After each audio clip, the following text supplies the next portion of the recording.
is the morning after. Hello. The first day of the second mandate of Doug Ford's government at Queen's Park. Going away. They win it. I think, I don't know, I was just checking the timestamps on some of the stories from last night. Looks like CTV was announcing a majority win for the Ford government at about 8 minutes after 9 last night, so the results came in a bit of a hurry and just a wave. Dave Trafford here. It is the Writ Race, the last of the dailies on the Ledge, the Ontario Politics podcast. We'll park the show, as we like to do after the election. We'll take a breather, but we thought we should finish this off with some read of the tea leaves, such as they are, after the what is an historic win by the Progressive Conservatives in this province on a number of levels. So we're happy to have Keith Leslie here, who was doing duty on CHTV last night. Bob Reed is back with us. He is from Broadway Strategies and Communication. And I guess, Bob, the two things. I mean, it's historic because they won more seats and a higher popular vote in their second go at it, which, I think Mike Harris might have won a larger number of the popular vote, but didn't win a larger number of seats in his second time through. Is that right? That's correct, as I recall it. Says a guy who was actually on both the 95 and 99 campaign teams. But yeah, it's pretty astonishing to see that much of an increase on both of those metrics on a second time around. It really is an achievement. So let me ask you this then. And I realize that the Premier is going to stand up and say we've got a mandate now. We can basically take what we presented as the budget back in, I guess it was the end of April, and say this is how the next 4 years are going to look. Or, for that matter, he could rip it up and do what the hell he wants because he's got such an obvious mandate. On the other hand, if you look at the popular vote and the voter turnout, 16% of eligible voters actually elected a majority government in this province. And that's not a political statement, nothing else. That is really worrisome for me.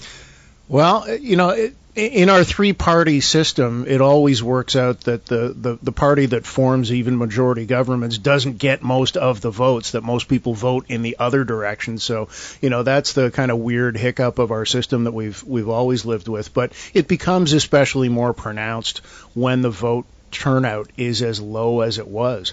And I was surprised because the advance polls were considerably higher than they were last time around, which said to me, okay, we've probably got a fairly motivated electorate here, one way or the other, those who want to make sure that Doug Ford gets back in and those who want to do everything they can to stop him. But obviously, people stayed home. And that's going to be part of the tea leaf reading that you referred to, Dave, now. What was behind that, and particularly for the Liberals, why could they not get their vote out? What kept the Liberal voters at home to the point where everything that could have gone wrong for them last night did? Well, I think in two words, the thing that kept them at home, Keith, was Stephen Del Duca. Pretty clear. Wrong leader at the wrong time. He just wasn't the man they needed to head the party. I am shocked, however, that they got only 8 seats. I would have thought that they would have at least gotten to 12 for official party status. I mean, after all, this is the Liberal Party of Ontario, who, for a long, long time in this province, there was only 2 parties that governed, and they were one of them. To have them not even come back to official party status, which is going to cost them millions of dollars, of course, and make it all that much harder for the next leader. But to see them, and we talked about the vote splits and how it rolled out for the Conservatives. Look at how it went for the Liberals. Actually got more votes than the New Democrats. 1,700. That's how close they were. Only 1,700 votes. Were about 1 million for each party. Only 1,700 votes separated them, and yet the Liberals get 8 seats and the NDP 31. So I think I don't know, Bob, if it was getting out 24%, that's pretty good for getting their vote out. Now the 42% voter turnout overall, or 43%, that was exactly what Doug Ford and the PC campaign wanted. Was the lowest turnout as possible, and they sort of orchestrated it as much as they could by having so few events and having him engage so little and not ever taking questions in the media, just to show up and speak for 7 minutes at a rally and duck out of Dodge. I mean, it was a completely obviously very effective campaign strategy, but it didn't serve democracy at all. I don't think it doesn't help when you reward parties that actually hide from media questions, and not just the leader, but so many PC candidates across the province, didn't engage in local leaders or local debates, all candidates debates, all of that. It worked for them, and that's my takeaway as the bad side of last night. The Tories got a great majority, good strategy, but from a political engagement point of view, to have They really wanted that lower turnout, and they got it, and it worked. I don't know how much of the campaign strategy translated into the low voter turnout. I think I think any campaign team would be quite chuffed if they thought they had that much control over whether people come to the polls or not based on how they've run the campaign. I mean, as we've talked about, yes, it was a bubble wrap campaign around Doug Ford. It was a classic front runner, limit everything, minimize the potential for anything unexpected and untoward to happen, and just ride that train going forward. I think there were a couple of other things that were much more stronger at play. One is that people were by and large satisfied with the Ford government and happy to see it continue. And that's evidenced by the fact that the desire for change was very low, and that's always the nightmare for the opposition parties. If you're campaigning in an environment where you've got a pretty satisfied electorate, then it makes the challenge that much higher. Usually, many have said we tend to have rejections rather than elections. And one of the strongest forces in the background dynamic is the desire for change, or the throw the bums out mentality that we didn't see at play here. So that's one. People were by and large satisfied and got the government that they wanted back. The other, I think, is, as you said, the Del Duca factor, the dissatisfaction maybe among Liberals in terms of what they saw from their own campaign that made them decide to stay home. And then into the mix is a constant barrage of polling that this is a done deal. Doug Ford's getting reelected, so a lot of people would have said, well, why do I even need to bother to make the effort then if it's already predetermined that way? I do want to talk about Stephen Del Duca very briefly. I have tremendous sympathy for him because, first of all, when your party gets roundly trounced in an election and you become the takeover leader, that's a tough job for anybody to do that rebuilding. Factor on top of that, it happened in the pandemic when his ability to get out and glad hand and do the rubber chicken dinners and all that stuff that you need to do to rebuild a party was off the table because of public health and safety reasons. And then so I have great sympathy for him. I thought he actually performed rather well in terms of the campaign. There was never a moment where we all went, oh, well, did you hear what Del Duca said? That's it for that. The Liberals, that's going to be a millstone around their neck for the rest of this campaign. There was never that moment. There wasn't one of those moments for any of the parties, I would say. But Del Duca never actively blew it. I thought he did pretty good in the debate in terms of showing knowledge of his files, of being articulate, of all of that stuff. I think one thing that it came down to, and this is unfair, but this is the reality in politics, he was a bit of a dud. He didn't have it. He didn't have the royal jelly, the whatever you want to call it, the thing that makes people go, hey, look at that guy. There's somebody who, now he's got my attention, and I want to learn more about this, and I might actually go that way. We didn't get that. Was he competent? I thought so, very much so. He seemed like the kind of guy who would be an excellent manager, but not an inspiring figure, not an inspiring leader, not anybody who had any light or heat or smoke around him. And in politics, you do need that as well. So, here's my other problem with that. I agree with you entirely on the idea that the Liberals made the mistake as soon as they chose him as their leader. Start there. We go back 2 years or whatever it was. But I keep coming back to the war room. And to your point, Bob, yes, pandemic, yes, that restricted a whole number of things. But at the same time, the Tory team is in the same back room, and they're planning how they're going to reshape and represent Doug Ford in the context of this campaign. Now I get it; he was out in front of the public all the time because of the public health statements and all of that kind of stuff. Some days that became a problem for him. He was out there too much. But I just keep coming back. It's as if the Liberals started to think about the campaign when the writs were drawn up. It was like 28 days ago. It should have been something as soon as he was announced the leader of the party. The development for this campaign should have begun. It should have been forward thinking. It should have been, this is why we are an alternative to Doug Ford. Their playbook was as if this was a limbo challenge, and it was really a hurdle race. They just had to step over the bar. They didn't have to crawl underneath it, right? And that's what they did. They broke the guy's back trying to get him under the bar. And, well, okay, he wins. They came out, though, I mean, they did put a lot of effort into this, though. They came out with a 100-page platform. They said, I've got all this, read my thing. Whereas Doug Ford said, I'm going to build highways, hospitals, get it done. And Del Duca is literally saying to voters, read my thing. Go to, on okay, but that's not effort. That's not effort. No, but the effort was all in the wrong spot. It was this extremely detailed plans on how we're going to do this, and this. That's not what people are looking for in an election. What's your general plan? What's the, affordability is the issue. How are you going to address that? How are you going to take us forward? If the economy and inflation are the biggest concerns right now, who's best positioned to take us, to an economic improvement? And it clearly, people just thought that was Doug Ford. It was not the Liberals. I don't care who the leader would have been. It wouldn't have been the Liberals for that pick or the New Democrats. So Ford is in that position. And when there was a lack of any other cohesive issue that people really locked onto during the campaign, it became the everyday stuff, the affordability, the inflation, the gas prices. And you just looked at it, and Ford seemed to be the best positioned in people's minds to deal with that. Okay, but Bob, isn't it a matter of the Liberals and the NDP playing an old playbook, though? I mean, really? I mean, here's the stupid thing about this.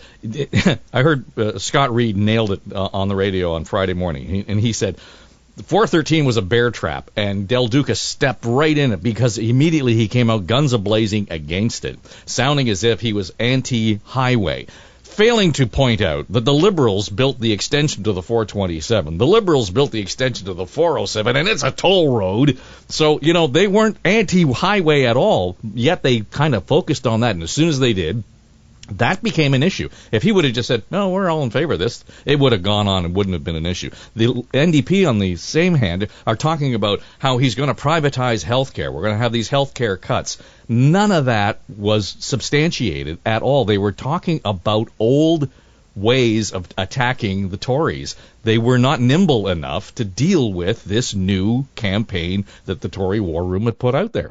And on the flip side of that, the Conservatives built exceptionally well on winning labor, winning the working person vote, which hasn't been done. They haven't had inroads there in a long time, and they really invested. When you think back on, particularly starting about a year ago, the flurry of announcements that the Labor Minister of the day and possibly continuing on, Monty McNaughton, made, was announcement after announcement after announcement that all went to skilled trades, that went to workplace protection, everything from health and safety to the right to disconnect act, for remote workers, the idea of portable benefits for people working in the gig economy. All of those things built a lot of inroads. We saw it with the surprising number of private sector union endorsements that went to Doug Ford and the Ontario PC Party. And that was a big part of changing that voter coalition and broadening the tent even further than we've seen in quite some time. So that's an investment that paid off especially well. Back to the 413 thing very quickly. I think there was some kind of colossal intelligence failure there. That whoever was doing issue advance and polling for the Liberals said, here's something we can glom onto that is going to work for us. Because Del Duca invested a lot of time and effort and attack statements based around that. that didn't seem to have any traction at all. It didn't seem to have any traction in the area of where the highway's going to go, nor did it resonate elsewhere, as environmental issues often will, even if you're geographically disconnected from it. There are voters who will say, you know, I'm really concerned about, you know, that old growth forest that's in a different area code from where I am, but that's driving my vote. There must have been some thesis on the part of the Liberal strategists that this is a winner for us. This is something that will really give us traction. So go on the 413. And instead, it turned out to be the opposite. Well, of course, it tied him back to the Wynne government as well in his time as transportation minister, which just was not a good thing for them.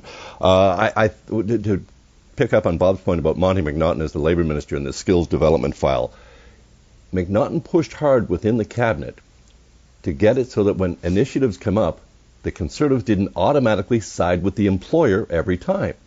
And he kept pushing the vote. There's a heck of a lot more voters in the workers than there is in the one or two employers. And so, obviously, there's still a party of business. But there are times, and Bob mentioned a couple of files there, where the gig employees, you don't automatically side with the employer. You get some workers' benefits. And then the labor unions saw that. And, of course, the private sector unions as well saw that his message of, I'm going to build highways, hospitals, long-term care homes, whatever you need, we're going to build. Well, why wouldn't the private sector unions get behind someone that's saying that, as opposed to the other parties, as Bob pointed out, who said, no, we're going to cancel that. We're against this key thing. I think a lot of the read on that, certainly by the Liberals, was that a lot of the local councils, the local politicians along the route of the 413 are opposed to it. They say it's not what their communities want. Clearly, they are wrong. And it is what their communities want, or at least it's canceling it was not enough to drive people out to vote for that party. Having this party say, we're going to build that highway, and there's no doubt about this is, that was their number one thing he kept hammering. People didn't come out to stop that, did they? Well, it's two things. I wonder whether or not, it's Deputy Premier Monty McNaughton in the next sitting. But we can dance around 413 all we want. I'm not entirely convinced that that's what drove the vote to create the blue belt around, just the blue belt. No, but canceling it didn't help the other party. No, I agree with you. I think that made it an issue when it wasn't an issue almost. Yeah. That they started screaming about it. But now the Tories can say it is what got us elected. Clearly, we got all these. They can interpret the numbers any way they want now, Bob. Oh, and they will. Sure, they will. Why wouldn't they? I mean, McGuinty did it, Wynne did it. They all do it. So now he can interpret that mandate any way he wants, even though only 16% of eligible voters voted for this party. I mean, and again, first past the post, I get it.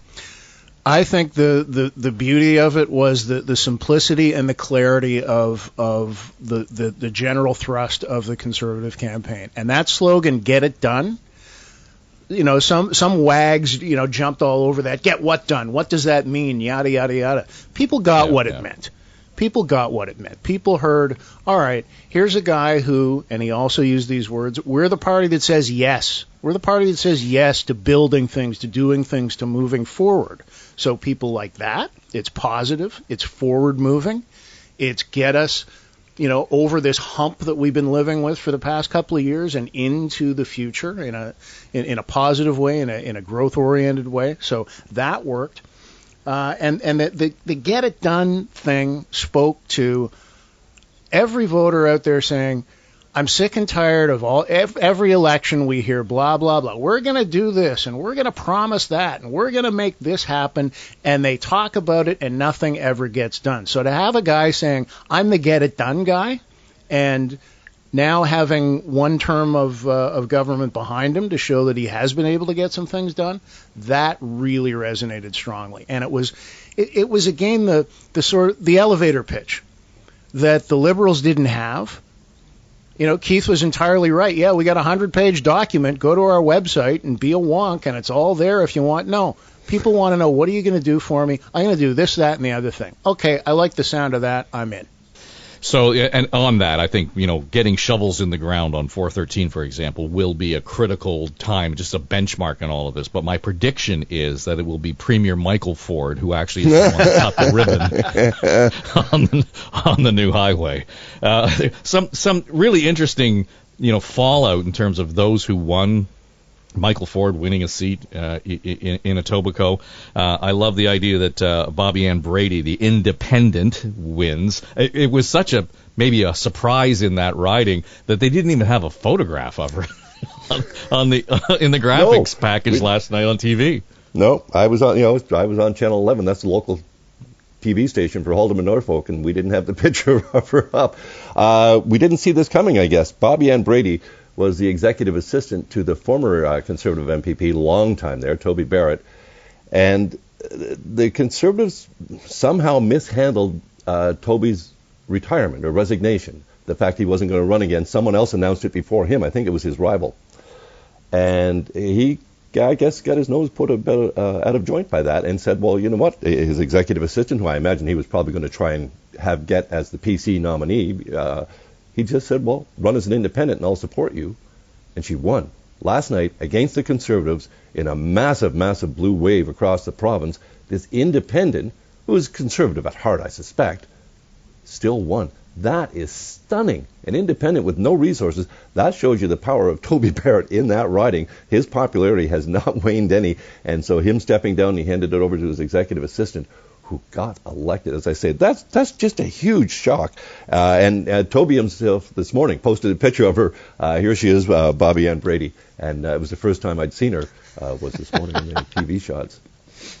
Yeah, it's hard to, and you'll know this better than anybody, Bob, in terms of being involved in campaigns, but it's hard to actually gauge from the outside looking in the effect of a situation like that, where the local politician is so popular, outperforms the party that in this case he represented. So there's real power in that. And we saw a little bit of that, I thought, in Parry Sound Muskoka. I thought the Greens actually performed better than expected. I mean, there was talk about them winning the riding, but it was still, a late night squeaker before they announced that was a Conservative win. Yeah, as anticipated, the big story was a foregone conclusion, but it's the little races and the little things along the way that are quite interesting on this morning after analysis.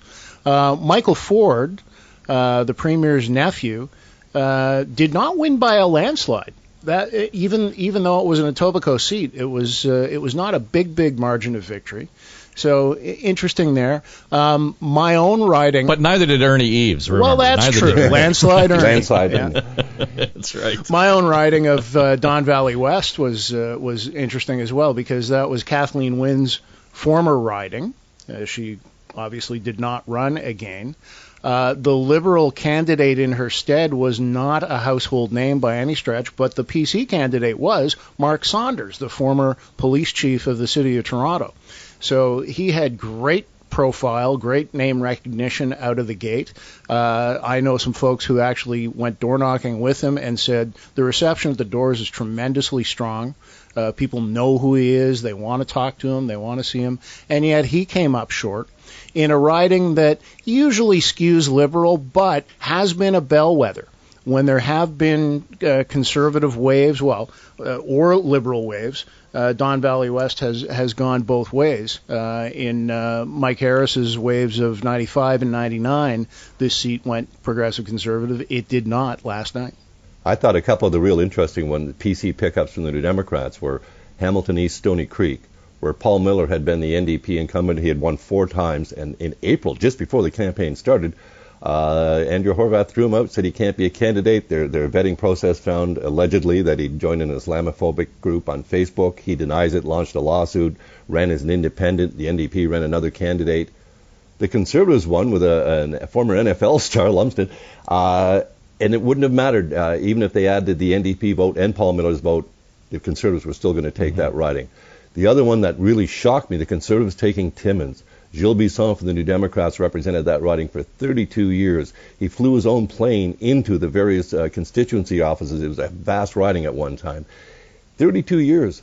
Doug Ford went there at the start of the campaign, and he said, into Timmins, and he was clearly making a play for it. And he said, I don't even know who the member for Timmins is.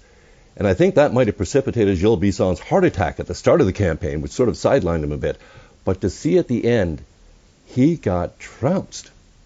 The mayor of Timmins just hammered Jill Bisson after 32 years. The Conservatives come in and took that riding. They took all the Brampton ridings, which again we knew was, everyone was keeping an eye on, and they picked up 2 in Windsor from 2 New Democrats that retired, Percy Hatfield and Taras Natashak. Those seats went Conservative as well. Well, even you start talking about a Conservative seat in Thunder Bay and Sault Ste. Marie and Timmins and places where that was sort of a wasteland, and now there's this. Literally, it was a wave. Let's just, before we go, I just want to get your thought on the what's next and how do the NDP reset, Bob? Well, they need some fresh blood, obviously. Andrea Horwath did yeoman service. It always seems to be a long-term rule, Ontario NDP leader, because there aren't people champing at the bit for that job, and I think those who do put their name in the hat for it recognize that it's a long-term prospect. Howard Hampton was there for how many years, Keith? One of the longest serving. So 12, I think. Yeah. So that will be an interesting race to see who steps up there, as it will be for the Liberals as well. Are we going to see people who ran again last time? Probably some of that, but I think both parties are, if they're smart, they'll take a page and recognize that it can't be more of the same. It can't be more of the old familiar. We really do need something new, something different, something bold here. So that's what I'll be looking for. In terms of next steps from the government, I think we'll see a pretty quick move to get a cabinet in place, to have a very brief throne speech session, and to pass that gas tax reduction that was a key pocketbook issue campaign promise from Doug Ford. To do that, if I recall correctly, and you guys will keep me honest if I'm not, but because it's a tax change, it's got to get done either before July 1st or before January 1st. You can't just kind of do that anytime you want to. So there is some deadline pressure there, I believe, as well. On the legislative paperwork, but certainly on the making good on the promise and getting the damn prices down before we get shellacked this summer, which by all indication is happening. So I think we'll see some quick movement on there, and I think the rest of the budget that was passed on the eve of the writ being dropped will be resuscitated from what it was. I think they knew going in, obviously the polls look good. We're probably going to get reelected, so this needs to be a budget we can live with. So I don't expect wholesale change there. So Keith, when we talk about the who's next for Liberals and NDP, one of the most remarkable things last night that I saw was on CP24. Mitzi Hunter was being interviewed after the whole thing was kind of in the books, and she won, and she won by more votes than she won the last time. So I guess that's a positive. But the reporter properly pointed out, Mr. Del Duca just announced he's stepping down as leader. Are you going to run again? And it was almost as if they'd shot her through the head. Oh. It was like it was. Oh my God! I don't make me even ponder that. I don't. Now the body language said there's not a chance that I want to actually step into that, never mind want the job. Now, I might be misreading it, but she just deflated. And I thought, okay, so there's somebody who's managed to hang on to her seat in 2 bloodlettings by the Liberals over the last 2 campaigns. She probably is one of the stronger candidates to be. And she showed no sign of even being interested in it. I understand sometimes, tiptoe around the answer. This was not that. This wasn't being evasive or maybe, No. I have no plans to have plans. I can't blame her, I guess, at that point. Given the night she was having, like she had a good night, as you say, but watching the party not even gain official party status again, knowing what Del Duca went through, trying to get that, to build the party up, watching him closely, working with him to try to get that done. Clearly, I think she will reconsider. I mean, she ran a good campaign for leader last time when she lost to Del Duca, as did Michael Coteau. And I think a lot of people at the time thought, but a lot of us were surprised that Del Duca, because he was so closely tied to the Wynne government, and he had more political baggage than they did, than Mitzi or Coteau. So I think she might reconsider that. But to Bob's point, they need new, fresh blood coming in with new, fresh ideas. Not that Mitzi is old school, But, they need some new, fresh faces coming in. But again, can you pick a leader who doesn't have a seat? Are you going to go down that road? That's what they did last time, and he opted not to get a seat, not to try and get one. I don't know if he would have been able to have a by-election during the pandemic. It would have been a nightmare cause anyway. But not having a seat kept him completely shut out. So it would be difficult for someone who doesn't have a seat to go for that Liberal leadership. But I think, they do need some fresh faces coming in. Maybe someone from the federal scene. I don't know. As for the New Democrats, same situation. They need new, fresh blood.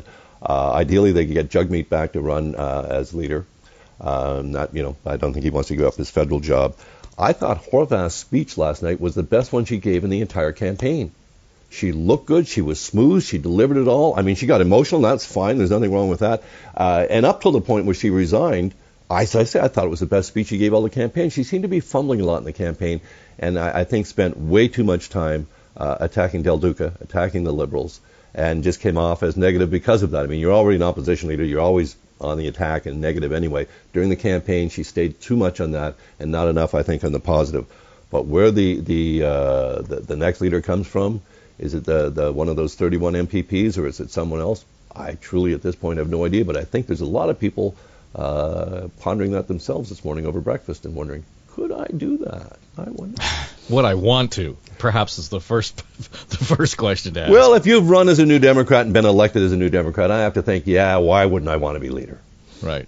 Keith Leslie, Bob Reed, thanks for joining us. I'm Dave Trafford, and this is The Writ Race. It is the daily edition of On the Ledge, the Ontario Politics Podcast.